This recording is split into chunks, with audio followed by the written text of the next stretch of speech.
Hello ಸ್ನೇಹಿತರೆ, ಎಲ್ಲರಿಗೂ ನಮಸ್ಕಾರ. ಶ್ರಾವಣಿ ಸುಬ್ರಹ್ಮಣ್ಯ ಧಾರಾವಾಹಿಯ ಹಿಂದಿನ ಮತ್ತು ನಾಳೆ ಸಂಚಿಕೆಯಲ್ಲಿ ಏನಾಗುತ್ತೆ ಅಂತ ಈ ವಿಡಿಯೋದಲ್ಲಿ ಪೂರ್ತಿಯಾಗಿ ನೋಡ್ಕೊಂಬರೋಣ ಬನ್ನಿ. ಅದಕ್ಕೂ ಮುಂಚೆ ಯಾರೆಲ್ಲ ನಮ್ಮ ಚಾನಲ್ಗೆ ಸಬ್ಸ್ಕ್ರೈಬ್ ಆಗದೆ ಹಾಗೆ ವಿಡಿಯೋ ನೋಡ್ತಾ ಇದ್ದೀರೋ ದಯವಿಟ್ಟು ಸಬ್ಸ್ಕ್ರೈಬ್ ಮಾಡಿ ಮತ್ತು ಸಪೋರ್ಟ್ ಮಾಡಿ.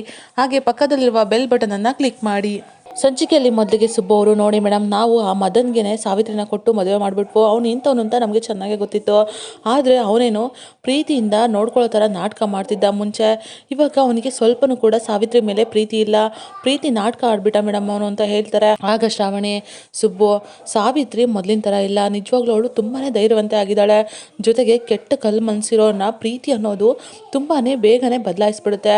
ಅಷ್ಟು ಶಕ್ತಿ ಇರುತ್ತೆ. ಅದು ಒಂದು ರೀತಿಯ ಆಯುಧ ಅಂತ ಹೇಳ್ತಾರೆ. ಆಗ ಸುಬ್ಬು, ಹಂಗೆ ಹೇಳ್ತೀರಾ ಮೇಡಮ್ ಅಂತ ಹೇಳ್ತಾರೆ. ಹೌದು ಸುಬ್ಬು, ನಿಜವಾಗ್ಲೂ ಎಂಥವ್ರನ್ನೂ ಕೂಡ ಪ್ರೀತಿ ಅನ್ನೋದು ಬದಲಾಯಿಸುತ್ತೆ. ಸಾವಿತ್ರಿ ಮೊದಲಿಗಿಂತನೂ ಕೂಡ ಧೈರ್ಯವಾಗಿದ್ದಾಳೆ. ನಾನು ಅವಳ ಹತ್ರ ಅವಾಗವಾಗ ಮಾತಾಡ್ತಿರ್ತೀನಿ.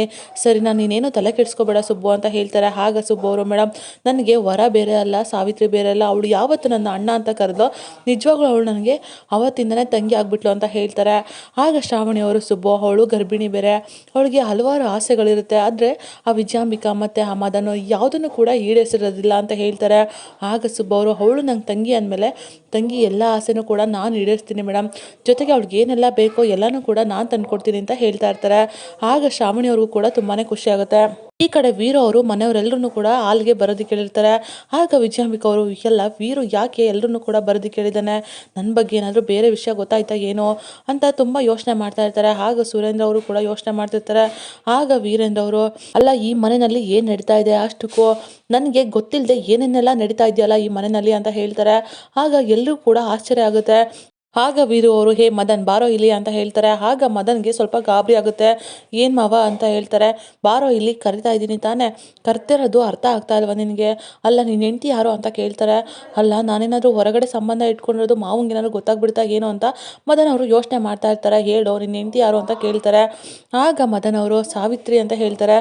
ಹೌದು ತಾನೇ, ಸಾವಿತ್ರಿ ನಿನ್ನ ಹೆಂಡತಿ ತಾನೇ, ಅವಳನ್ನ ನೀನು ಚೆನ್ನಾಗಿ ನೋಡ್ಕೊಳ್ತಾ ಇದೆಯಾ ಅಂತ ಕೇಳ್ತಾರೆ. ಅದು ಮಾವ, ಚೆನ್ನಾಗಿ ನೋಡ್ಕೊಳ್ತಾ ಇದ್ದೀನಿ ಅಂತ ಹೇಳ್ತಾರೆ. ಸಾಕು ಮುಚ್ಚೋ ಬಾಯಿ, ನಾನು ನೋಡ್ತಾ ಇದ್ದೀನಿ. ಇಬ್ಬರು ಕೂಡ ಒಟ್ಟಿಗೆ ಇದ್ದಿದ್ದನ್ನು ನೋಡೇ ಇಲ್ಲ. ಇಬ್ಬರು ಕೂಡ ನಗಾಡ್ಕೊಂಡಿದ್ದನ್ನು ಒಂದಿನೂ ನೋಡಿಲ್ಲ. ನೀನಿರೋ ಕಡೆ ಅವಳಿರೋದಿಲ್ಲ, ಅವಳಿರೋ ಕಡೆ ನೀನಿರೋದಿಲ್ಲ. ಹೀಗಿರ್ಬೇಕಾದ್ರೆ ಚೆನ್ನಾಗಿ ನೋಡ್ಕೊಂಡಿದ್ದೀನಿ ಅಂತ ಬೇರೆ ಹೇಳ್ತಾ ಇದೆಯಲ್ಲ, ಆಚೆ ಆಗಲ್ಲ ನಿನಗೆ? ನೀನು ಯಾವತ್ತೂ ಕೂಡ ಅವಳನ್ನ ಚೆನ್ನಾಗಿ ನೋಡ್ಕೊಳ್ಳೇಬೇಕು. ನೀನು ಅವಳ ಗಂಡ ಅಂದಮೇಲೆ, ಅವಳು ನಿನ್ನ ಹೆಂಡತಿ ಅಂದಮೇಲೆ, ಅವಳು ಗರ್ಭಿಣಿ ಆಗಿರೋ ವಿಷಯ ನಿನಗೆ ಗೊತ್ತು ತಾನೆ ಅಂತ ಹೇಳ್ತಾರೆ. ಆ ವಿಷಯನ ಕೇಳಿ ಎಲ್ಲರೂ ಕೂಡ ಒಂದು ಕ್ಷಣ ಶಾಕ್ ಆಗಿಬಿಡ್ತಾರೆ. ಅದು ಮಾವ, ಹೇಳೋಣ ಅಂತಲೇ ಇದ್ದೆ ಅಂತ ತಡವರಿಸ್ತಾ ಇರ್ತಾರೆ. ಸಾಕು ಮುಚ್ಚೋ, ಇಂಥ ವಿಷಯ ನನ್ನ ಹತ್ರ ಮುಚ್ಚಿಟ್ಟಿದ್ಯಾ ನೀನು ಅಂತ ಹೇಳ್ತಾರೆ. ಆಗ ಸಾವಿತ್ರಿ ಅವರು, ಅದು ಯಜಮಾನ್ರೆ ಅಂತ ಹೇಳ್ಬಿಟ್ಟು ವೀರು ಅವ್ರ ಹತ್ರ ಬಂದ್ಬಿಟ್ಟು ಕಾಲಿಗೆ ಬೀಳೋದಕ್ಕೆ ಅಂತ ಹೋಗ್ಬಿಡ್ತಾರೆ. ಕ್ಷಮಿಸಿ ಯಜಮಾನ್ರೆ, ಈ ವಿಷಯನ ನಾನೇ ನಿಮ್ಮ ಹತ್ರ ಹೇಳಬೇಕಿತ್ತು. ಆದರೆ ಮನೆಯಲ್ಲಿ ಏನೇನೋ ನಡೀತು ಸಮಯದಲ್ಲಿ ಈ ವಿಷಯನ ನಿಮ್ಮ ಹತ್ರ ಹೇಳೋಕ್ಕಾಗಿಲ್ಲ ಯಜಮಾನ್ರೆ ಅಂತ ಹೇಳ್ತಾರೆ. ಇದಳಮ್ಮ ಸಾವಿತ್ರಿ, ನೀನು ಇವಾಗ ತಾಯಿ ಆಗ್ತಾ ಇದೆಯಾ, ಇಂಥ ವಿಚಾರನ ಮುಚ್ಚಿಡ್ತಾರ? ಮನೆಯಲ್ಲಿ ಎಷ್ಟೇ ಸಮಸ್ಯೆ ಇದ್ದರೂ ಕೂಡ ನೀನು ಇಂಥ ವಿಚಾರನ ಹೇಳಬೇಕಾಗಿತ್ತು. ಇದು ಖುಷಿ ಪಡೋ ಅಂಥ ವಿಷಯ. ಎಷ್ಟೇ ಸಮಸ್ಯೆಗಳಿದ್ರೂ ಕೂಡ ನೋವನ್ನು ಮರೆಸಿ ಖುಷಿ ಕೊಡೋ ಅಂಥ ವಿಷಯ. ಎಲ್ಲರೂ ಕರೆಕ್ಟಾಗಿ ಕೇಳಿಸ್ಕೊಳ್ಳಿ. ಸಾವಿತ್ರಿ ನಮ್ಮನ್ನು ತುಂಬ ಚೆನ್ನಾಗಿ ನೋಡ್ಕೊಂಡಿದ್ದಾಳೆ. ಅವಳು ಎಷ್ಟು ಚೆನ್ನಾಗಿ ನೋಡ್ಕೊಂಡಿದ್ದಾಳೋ ನಾವು 100 ಪಟ್ಟು ಅವಳನ್ನ ತುಂಬ ಚೆನ್ನಾಗಿ ನೋಡ್ಕೋಬೇಕು. ಅವಳು ಈ ಮನೆ ಸೊಸೆ ಅಂತ ಅಂದರೆ ನಿಜವಾಗ್ಲೂ ಮಹಾಲಕ್ಷ್ಮಿ. ನೋಡೋ ಮದನ್, ಹೆಂಡತಿ ಅಂದರೆ ಏನು ಗೊತ್ತಾ, ಅವಳು ತನ್ನ ಜೀವನನ ಹಂಚ್ಕೊಳ್ತಾಳೆ, ನಮ್ಮ ಜೊತೆಗೆ ಕಷ್ಟ ಸುಖನ ಹಂಚ್ಕೊಳ್ತಾಳೆ. ಅಷ್ಟೇ ಅಲ್ಲ, ತಾಯಿ ಆಗ್ತಾಳೆ, ಹೆಗ್ಲು ಕೊಟ್ಟು ನಿಲ್ತಾಳೆ. ಎಂಥದೇ ಪರಿಸ್ಥಿತಿ ಬಂದರೂ ಕೂಡ ಜೊತೆಯಾಗಿ ನಿಲ್ತಾಳೆ. ನಮಗೋಸ್ಕರ ಎಂಥ ಪರಿಸ್ಥಿತಿನಲ್ಲೂ ಕೂಡ ಪ್ರಾಣ ಕೊಡೋದಕ್ಕೂ ಸಿದ್ಧವಾಗಿರ್ತಾಳೆ. ಅಂದರೆ ಆ ಜೀವ ಮಾತ್ರ ಹೆಂಡ್ತಿನೇ ಆಗಿರ್ತಾಳೆ. ಅದಕ್ಕೆ ನೀನು ಅವಳನ್ನ ತುಂಬ ಚೆನ್ನಾಗಿ ನೋಡ್ಕೋಬೇಕು. ಇನ್ನು ಮುಂದೆ ಅವಳನ್ನ ಮಗು ಥರ ನೋಡ್ಕೋಬೇಕು ನೀನು, ಅರ್ಥ ಆಯ್ತಾ ಅಂತ ಹೇಳ್ತಾರೆ. ಆಗ ಮದನ್ ಅವರು, ಸರಿ ಮಾವ, ಚೆನ್ನಾಗಿ ನೋಡ್ಕೊಳ್ತೀನಿ ಇನ್ನು ಮುಂದೆ ಅಂತ ಹೇಳ್ತಾರೆ.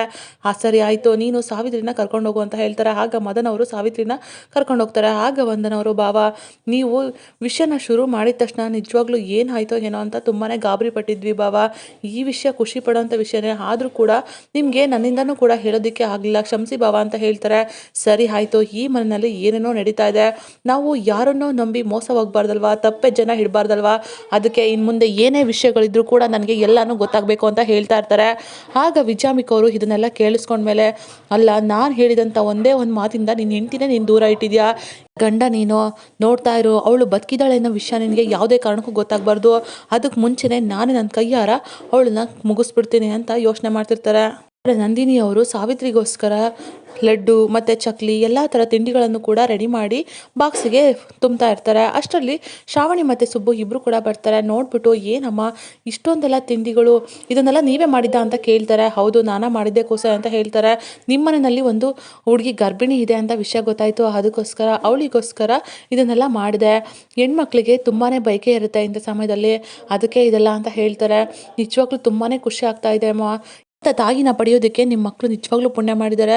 ಅಲ್ಲ ಅಮ್ಮ, ಅಷ್ಟಕ್ಕೂ ಯಾಕೆ ನಿಮ್ಮ ಮಕ್ಕಳು ನಿಮ್ಮಿಂದ ದೂರ ಇದ್ದಾರೆ? ನಿಮಗೆ ಎಷ್ಟು ಜನ ಮಕ್ಕಳು, ಎಲ್ಲಿದ್ದಾರೆ, ಯಾಕೆ ಈ ಥರ ಇದ್ದಾರೆ, ಯಾಕೆ ನಿಮ್ಮನ್ನು ದೂರ ಮಾಡಿದ್ದಾರೆ? ನಿಜವಾಗ್ಲೂ ನಿಮ್ಮಂಥ ತಾಯಿನ ದೂರ ಇದ್ದು ಬದುಕೋ ಅಂತ ದುರದೃಷ್ಟ ಏನು ಬಂದಿದೆ ಅವ್ರಿಗೆ ಅಂತ ಹೀಗೆ ಪ್ರಶ್ನೆ ಮಾಡ್ತಾ ಇರ್ತಾರೆ.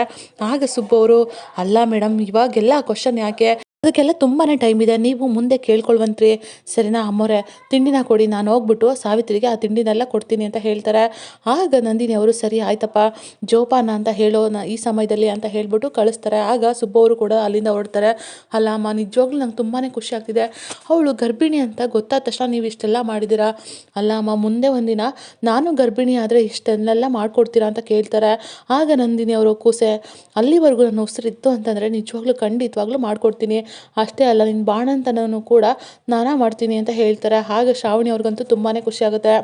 ಈ ಕಡೆ ವಿಜಯಾಂಬಿಕಾ ಅವರು ನಂದಿನಿ ಬಗ್ಗೆ ಕೇಳೋದಕ್ಕೆ ಇಂದ್ರಮ್ಮ ಅವ್ರಿಗೆ ಫೋನ್ ಮಾಡ್ತಾರೆ. ಏನು ಮೇಡಮ್, ಅಪರೂಪಕ್ಕೆ ನೆನೆಸ್ಕೊಂಡ್ಬಿಟ್ಟಿದ್ದೀರಾ, ಏನು ವಿಷಯ ಅಂತ ಇಂದ್ರಮ್ಮ ಹೇಳ್ತಾರೆ. ಆಗ ವಿಜಯಾಂಬಿಕಾ ಅವರು, ಅಲ್ಲ ನಿಮ್ಮ ಮನೆಗೆ ಒಬ್ಬರು ಹೆಂಗ್ಸು ಬಾಡಿಗೆಗೆ ಬಂದಿದ್ದಾರಲ್ಲ, ಅವ್ರು ಯಾರು, ಅವ್ರ ಹೆಸರೇನು, ಅವ್ರು ಎಲ್ಲಿಂದ ಬಂದಿದ್ದಾರೆ ಅಂತ ನನಗೆ ಗೊತ್ತಾ? ನೀವೇನಾದರೂ ಇನ್ಫಾರ್ಮೇಷನ್ ತೊಗೊಂಡಿದ್ದೀರಾ ಅವ್ರ ಬಗ್ಗೆ, ಅಥವಾ ಅವ್ರ ಐಡೆಂಟಿ ಕಾರ್ಡ್ ಏನಾದರೂ ಇದೆಯಾ ನಿಮ್ಮ ಹತ್ರ ಅಂತ ಕೇಳ್ತಾರೆ. ಇಂದ್ರಮ್ಮವರು, ಅವರು ಬಾಡಿಗೆಗೆ ಬಂದಿದ್ದಾರೆ, ನನ್ನ ಮಗಳು ಕರ್ಕೊಂಬಂದ್ಲು, ನನ್ನ ಮಗಳು ಹೇಳ್ತಾ ಇದ್ದಾಳಲ್ವಾ ಅಂತ ನಾನು ಬಾಡಿಗೆ ಕೊಟ್ಟೆ, ಅಷ್ಟೇ ನನಗೆ ಗೊತ್ತಿರೋದು, ಬೇರೆ ಏನೂ ಗೊತ್ತಿಲ್ಲ ಅಂತ ಹೇಳ್ತಾರೆ. ಆಗ ವಿಜಯಾಂಬಿಕಾ ಅವರು, ಸರಿ ಆಯಿತು, ಅವ್ರ ಬಗ್ಗೆ ಸ್ವಲ್ಪ ತಿಳ್ಕೊಂಡು ನನ್ನ ಹತ್ರ ಹೇಳೋದಕ್ಕಾಗುತ್ತಾ, ಫೋಟೋ ಏನಾದರೂ ಇದ್ದರೆ ಕಳಿಸ್ಕೊಡ್ತೀರಾ ಅಂತ ಕೇಳ್ತಾರೆ. ಇನ್ನು ಫೋಟೋನಾ? ಅಲ್ಲ, ಅವಳು ಯಾರು ಅಂತಲೇ ಗೊತ್ತಿಲ್ಲ, ಅವಳ ಬಗ್ಗೆ ಕೇಳ್ತಾ ಇದ್ರಲ್ಲ ನೀವು, ಅದರಲ್ಲೂ ಫೋಟೋನ ಕಳಿಸ್ಬೇಕಾ ಅಂತ ಹೇಳ್ತಾರೆ. ಆಗ ವಿಜಯಾಂಬಿಕಾ ಅವರು, ಪ್ಲೀಸ್ ಅಂತ ಕೇಳ್ತಾರೆ. ಆಗ ಇಂದ್ರಮ್ಮವರು, ನೋಡಿ ಮೇಡಮ್, ನಿಮ್ಮಿಂದ ನನಗೆ ಸಹಾಯ ಆಗಿಲ್ಲ, ಹೀಗಿರಬೇಕಾದ್ರೆ ನನ್ನಿಂದ ಸಹಾಯ ಆಗುತ್ತೆ ಅಂತ ಹೇಗೆ ಅಂದ್ಕೊಳ್ತೀರಾ ನೀವು? ನನ್ನ ಮಗಳು ಮದುವೆ ವಿಷಯದಲ್ಲಿ ಹೆಲ್ಪ್ ಮಾಡ್ತೀನಿ ಅಂತ ಹೇಳಿ ನೀವು ಅದನ್ನ ಮಾತನ್ನ ಉಳಿಸ್ಕೊಳ್ಳಿಲ್ಲ. ಸುಬ್ಬು ಮನೆಯವ್ರನ್ನ ಕಂಡ್ರೆ ನಿಮಗೂ ಆಗಲ್ಲ, ಅದಕ್ಕೆ ನನಗೂ ಕೂಡ ಆಗಲ್ಲ, ಅದಕ್ಕೋಸ್ಕರ ಸಹಾಯ ಮಾಡಿದೆ. ಆದರೆ ನಿಮ್ಮಿಂದ ನನಗೆ ಸಹಾಯ ಆಗಿಲ್ಲ ಅಂದರೆ ನಾನು ಸಹಾಯ ಮಾಡ್ತೀನಿ ಅಂತ ಹೇಗೆ ಅಂದ್ಕೊಳ್ತೀರಾ ನೀವು ಅಂತ ಹೇಳ್ತಾರೆ. ಆಗ ವಿಜಯಾಂಬಿಕಾ ಅವರು, ನೋಡಿ ಇಂದ್ರಮ್ಮ, ಆ ಥರ ಎಲ್ಲ ಮಾತಾಡಬೇಡಿ, ನಿಮ್ಗೆ ಏನೇ ಸಹಾಯ ಬೇಕಿದ್ರೂ ಕೂಡ ನಾನು ಮಾಡ್ತೀನಿ, ಎಷ್ಟು ದುಡ್ಡು ಬೇಕಿದ್ರೂ ಕೂಡ ನಾನು ಕೊಡ್ತೀನಿ ಅಂತ ಹೇಳ್ತಾರೆ. ಆಗ ಇಂದ್ರಮ್ಮ ಅವರು, ನೋಡಿ ಮೇಡಮ್, ನೀವು ಕೊಡೋ ದುಡ್ಡಿಂದ ನಾನು ಬದುಕೋ ಅಂಥ ಅವಶ್ಯಕತೆ ಇಲ್ಲ, ನಿಮ್ಮಷ್ಟು ದುಡ್ಡು ಕಾಸು ನೋಡದೆ ಇರ್ಬೋದು, ಆದರೆ ನಾನು ತುಂಬ ದುಡ್ಡು ಕಾಸನ್ನು ನೋಡಿದ್ದೀನಿ. ದುಡ್ಡಿಂದ ನನ್ನ ಕೊಂಡ್ಕೋಬೇಕು ಅಂತ ಅಂದ್ಕೊಂಡ್ರೆ ಅದು ಸಾಧ್ಯನೇ ಇಲ್ಲ, ಅದನ್ನು ಮೊದಲು ತಿಳ್ಕೊಳ್ಳಿ. ಯಾವುದೋ ಗುರುತು ಪರಿಚಯ ಇಲ್ದಿರೋ ಹೆಂಗ್ಸಿನ ಫೋಟೋನ ನಾನು ಕಳಿಸ್ತೀನಿ ಅಂತ ನೀವು ಅಷ್ಟಕ್ಕೂ ಹೇಗೆ ಅಂದ್ಕೊಂಡ್ರಿ ಅಂತ ಚೆನ್ನಾಗಿ ವಿಜಯಾಂಬಿಕಾಗೆ ಉಗ್ದಾಕ್ಬಿಡ್ತಾರೆ. ಆಗ ವಿಜಯಾಂಬಿಕಾ ಅವರು ಏನೋ ಮಾತಾಡೋಕ್ಕಾಗದೆ ಸುಮ್ಮನೆ ಫೋನ್ ಇಡ್ತಾರೆ. ಈ ಕಡೆ ಸುಬ್ಬು ಅವರು ಸಾವಿತ್ರಿಗೋಸ್ಕರ ತಿಂಡಿಗಳನ್ನು ತಗೊಂಡೋಗಿರ್ತಾರೆ. ಆಗ ಸುರೇಂದ್ರ ಅವರು, ವಂದನಾ, ಸುಬ್ಬು ಕೂಡ ಕಾಫಿನ ಕೊಡು ಅಂತ ಹೇಳ್ಬಿಟ್ಟು ಕಳಿಸ್ತಾರೆ. ಅಲ್ಲ, ಮೇಡಮನ್ನು ಕಳಿಸ್ಬಿಟ್ರಲ್ಲ, ಏನು ವಿಷಯ ಅಂತ ಹೇಳ್ಬಿಟ್ಟು ಕೇಳ್ತಾರೆ. ಆಗ ಸುರೇಂದ್ರ ಅವರು, ಅದಕ್ಕೆ ಮತ್ತೆ ಇವಾಗ ಶ್ರಾವಣಿ ಹೇಗಿದ್ದಾರೆ, ಅವರಿಗೆ ಗೊತ್ತಾಯ್ತಾ ಅವ್ರ ತಾಯಿನೇ ಅಂತ ಕೇಳ್ತಾರೆ. ಅಯ್ಯೋ, ಆ ಥರ ಅಮ್ಮವ್ರ ಪರ್ಮಿಷನ್ ಇಲ್ಲದೆ ಯಾವ ವಿಷಯನೂ ಕೂಡ ಯಾರಿಗೂ ಹೇಳೋ ಆಗಿಲ್ಲ ಸರ್ ಅಂತ ಹೇಳ್ತಾರೆ. ಸರಿ ಆಯಿತು, ನನಗೆ ಅದಕ್ಕೇನು ಕೂಡ ಶ್ರಾವಣಿನೂ ನೋಡಬೇಕು ಅಂತ ಅನ್ನಿಸ್ತಾ ಇದೆ, ಕರ್ಕೊಂಡು ಹೋಗ್ತೀಯ ಸುಬ್ಬು ಅಂತ ಹೇಳ್ತಾರೆ.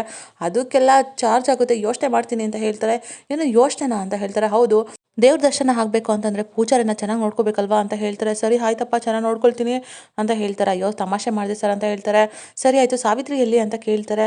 ಅಲ್ಲ, ಸಾವಿತ್ರಿ ಗರ್ಭಿಣಿ ಅನ್ನೋ ವಿಷಯ ನಿಮಗೂ ಗೊತ್ತಾಯ್ತಾ ಅಂತ ಕೇಳ್ತಾರೆ. ಆಗ ಸುಬ್ಬು ಅವರು, ಸಾವಿತ್ರಿ ಗರ್ಭಿಣಿ ಅಂತ ಗೊತ್ತಾಗಿದ್ದಕ್ಕೆ ತಾನೇ ಮದುವೆ ಮಾಡಿಸಿದ್ದು ಅಂತ ಹೇಳ್ತಾರೆ. ಏನಂದರೆ ಸುಬ್ಬು, ಏನಿಲ್ಲ ಸರ್, ನಿಮ್ಗೆ ಗೊತ್ತಿಲ್ಲರೋ ವಿಷಯ ತುಂಬಾ ಇದೆ, ಸಾವಿತ್ರಿನ ನಾನೇ ಹುಡ್ಕೊಳ್ತೀನಿ ಅಂತ ಹೇಳ್ಬಿಟ್ಟು ಅಲ್ಲಿಂದ ಹೋಗ್ತಾರೆ. ಈ ಕಡೆ ಕಾಂತಮ್ಮನ ಗಂಡ ಅವರು ಫೋನಲ್ಲಿ ಮಾತಾಡ್ಕೊಂಡ್ಬರ್ತಾ ಇರ್ತಾರೆ. ಏನು ಏರ್ಪೋರ್ಟಲ್ಲ ಗೃಹ ಪ್ರವೇಶನ, ಪೂಜೆ ನಾನೇ ಮಾಡಬೇಕಾ? ಸರಿ ಆಯಿತು, ಬರ್ತೀನಿ ಅಂತ ಹೇಳ್ಬಿಟ್ಟು ಫೋನ್ ಇಡ್ತಾರೆ. ನಮ್ಮ ಫ್ರೆಂಡು 100 ಎಕರೆ ಜಮೀನು ತೊಗೊಂಡಿದ್ದಾರೆ, ಅದರಲ್ಲಿ 1 ಎಕರೆ ಮನೆ ಕಟ್ಟಿದ್ದಾರೆ, ಆ ಗೃಹ ಪ್ರವೇಶಕ್ಕೆ ನಾನೇ ಪೂಜೆ ಮಾಡಬೇಕಂತೆ. ಅದಕ್ಕೆ ಹೇಳೋದು, ಯಾರು ದೊಡ್ಡವರಲ್ಲ, ಯಾರು ಚಿಕ್ಕವರಲ್ಲ, ಯಾರು ಮೇಧಾವಿಗಳಲ್ಲ, ಯಾರು ಮೂದೇವಿಗಳು ಅಲ್ಲ ಅಂತ ಹೇಳ್ತಾರೆ. ಆಗ ಪದ್ದವರು, ಹೌದೌದು, ನೀವೇನು ಮೇಧಾವಿಗಳಲ್ಲ ಬಿಡಿ ಅಂತ ಹೇಳ್ತಾರೆ. ಆಗ ಕಾಂತಮ್ಮವರು, ಅನಂತಶಯನ, ನಿನ್ನ ಮಾತನ್ನು ನಾನು ಖಂಡಿಸ್ತೀನಿ, ನನ್ನ ಗಂಡನ ಬಗ್ಗೆ ಈ ರೀತಿ ಮಾತಾಡ್ತಿದ್ಯಲ್ಲ ನೀನು ಅಂತ ಹೇಳ್ತಾರೆ. ನಂದಿನಿ ಅವ್ರಿಗೆ ಬೇಕು ಅಂತಾನೆ ಕಾಂತಮ್ಮನ ಗಂಡ ಮಾತಾಡ್ತಾ ಇರ್ತಾರೆ. ಆಗ ಕಾಂತಮ್ಮ ಅವರು, ನನ್ನ ಗಂಡನ ಬಗ್ಗೆ ನಿಮ್ಗೆ ಇನ್ನೂ ಯಾರಿಗೂ ತಿಳಿದಿಲ್ಲ ಅಂತ ಹೇಳ್ತಾರೆ. ಆಗ ವಿಶಾಲಾಕ್ಷಿ ಅವರು, ಅಲ್ಲ ಕಾಂತಮ್ಮ, ನಿಮಗೆ ನಿಮ್ಮ ಗಂಡನ ಬಗ್ಗೆ ಗೊತ್ತಿದೆಯಾ ಅಂತ ಕೇಳ್ತಾರೆ. ಹೌದು, ನನಗೂ ಇಷ್ಟು ದಿನ ಗೊತ್ತಿರಲಿಲ್ಲ, ಇವಾಗಲೇ ಗೊತ್ತಾಗಿದ್ದು, ದೊಡ್ಡ ಮನೆ ಗೃಹ ಪ್ರವೇಶದ ಪೂಜೆನ ಇವರೇ ಮಾಡಿಸ್ತಾರೆ ಅಂತ ಹೇಳ್ತಾರೆ. ನೋಡಿ, ನಾನು ಏನು ಅಂತ ಇವಾಗ ಗೊತ್ತಾಯ್ತಾ ನಿಮಗೆ? ಅವತ್ತು ಜ್ಯೋತಿಷ್ಯ ನನಗೆ ಗೊತ್ತೇ ಇಲ್ಲ ಅಂತ ಈ ಅಮ್ಮ ಮಾತಾಡ್ತಾ ಇತ್ತು, ಈಗ ಏನು ಹೇಳುತ್ತಂತೆ ಈ ಅಮ್ಮ ಅಂತ ಹೇಳ್ತಾರೆ. ಆಗ ನಂದಿನಿ ಅವರು ಕೋಪದಲ್ಲೇ ಕಾಂತಮ್ಮನ ಗಂಡನ ನೋಡ್ತಾ ಇರ್ತಾರೆ. ನಂತರ ವಿಜಯಾಂಬಿಕಾ ಅವರು, ಏನು ಮಾಡೋದು, ನಾನು ನಾನು ಅವಳ ಫೋಟೋನ ತಗೋಬೇಕು ಅಂತ ಅಂದರೆ ಯಾರನ್ನ ಕೇಳಲಿ, ದುಡ್ಡಿಗೆ ಆಸೆ ಪಟ್ಟು ಯಾರು ಕೆಲಸ ಮಾಡ್ತಾರೆ ಅಂತ ಯೋಚನೆ ಮಾಡಿಬಿಟ್ಟು ಕಾಂತಮ್ಮನ ಗಂಡನ ನೆನಪು ಮಾಡ್ಕೊಳ್ತಾರೆ. ಕಾಂತಮ್ಮನ ಗಂಡನ ಭೇಟಿ ಮಾಡಿ, ನೋಡಿ ನನಗೆ ನಿಮ್ಮ ಮನೆಯಲ್ಲಿರೋ ಹೆಂಗಸಿನ ಫೋಟೋ ಬೇಕೋ, ಎಷ್ಟು ದುಡ್ಡಾದರೂ ಕೂಡ ಪರವಾಗಿಲ್ಲ, ನಾನು ಅದನ್ನು ಕೊಡ್ತೀನಿ, ನಾನು ಹೇಳಿದ ಕೆಲಸ ಆದಷ್ಟು ಬೇಗನೆ ಆಗಬೇಕು ಅಂತ ಹೇಳ್ತಾರೆ. ಆಗ ಕಾಂತಮ್ಮನ ಗಂಡ ಸರಿ ಮೇಡಮ್, ನೀವು ಹೇಳ್ದಾಗೆ HD ಫೋಟೋನೇ ಕಳಿಸ್ತೀನಿ, ನೋಡ್ತಾ ಇರಿ ಅಂತ ಹೇಳ್ಬಿಟ್ಟು ಅಲ್ಲಿಂದ ಹೊರಡ್ತಾರೆ. ಕಡೆ ನಂದಿನಿ ಮತ್ತೆ ಪದ್ದು ಇಬ್ರು ಕೂಡ ಮಾತಾಡ್ಕೊಂಡು ನಿಂತಿರ್ತಾರೆ. ಅಲ್ಲೇನೆ ಶ್ರಾವಣಿ ಅವರು ಕೂಡ ಚಿಕ್ಕ ಮಗು ಹತ್ರ ಜೊತೆನಲ್ಲೇ ಆಟ ಆಡ್ತಾ ಇರ್ತಾರೆ. ಆಗ ಪದ್ದು ಅವರು, ಅಮ್ಮೋರೆ ನಿಜವಾಗ್ಲೂ ಶ್ರಾವಣಿ ಮೇಡಮ್ ಅವರು ನಿಮ್ಮ ಜೊತೆ ತುಂಬಾ ಖುಷಿಯಾಗಿದ್ದಾರೆ, ನೋಡೋದಕ್ಕೆ ತುಂಬ ಖುಷಿಯಾಗುತ್ತೆ, ಆದರೆ ನೀವೇ ಅವ್ರ ತಾಯಿ ಅಂತ ಆದಷ್ಟು ಬೇಗ ಗೊತ್ತಾಗಬೇಕು ಅಂತ ಹೇಳ್ತಾರೆ. ಆಗ ನಂದಿನಿ ಅವರು, ನಾನೇ ಅವಳ ತಾಯಿ ಅಂತ ಗೊತ್ತಾದಾಗ ಅವಳು ಪೂರ್ತಿಯಾಗಿ ಸುಖನ ಅನುಭವಿಸೋದಕ್ಕೆ ಸಾಧ್ಯ, ಇಲ್ಲ ಅಂದರೆ ಅಲ್ಲಿವರೆಗೂ ಸಾಧ್ಯ ಇಲ್ಲ ಅಂತ ಹೇಳ್ತಾ ಇರ್ತಾರೆ. ಆಗ ಪದ್ಮನಾಭ ಅವರು, ನೋಡಿ ಅಮ್ಮೋರೆ, ಯಾರಿಗೆ ಗೊತ್ತಾಗುತ್ತೋ ಬಿಡುತ್ತೋ ಗೊತ್ತಿಲ್ವಾ, ಆದರೆ ಶ್ರಾವಣಿ ಅಮ್ಮವ್ರಿಗಂತೂ ನೀವೇ ಅವ್ರ ತಾಯಿ ಅಂತ ಗೊತ್ತಾಗಲೇಬೇಕು ಅಂತ ಹೇಳ್ತಾ ಇರ್ತಾರೆ. ಇದಾಗಿತ್ತು ಈ ಸಂಚಿಕೆ. ನಮ್ಮ ವಿಡಿಯೋ ನಿಮಗೆ ಇಷ್ಟ ಆಗಿದ್ದಲ್ಲಿ ಒಂದು ಲೈಕ್ ಮಾಡಿ, ಮುಂದಿನ ವಿಡಿಯೋಗಳಿಗಾಗಿ ನಮ್ಮ ಚಾನಲನ್ನು ಸಬ್ಸ್ಕ್ರೈಬ್ ಮಾಡಿ ಮತ್ತು ಸಪೋರ್ಟ್ ಮಾಡಿ. Thank you.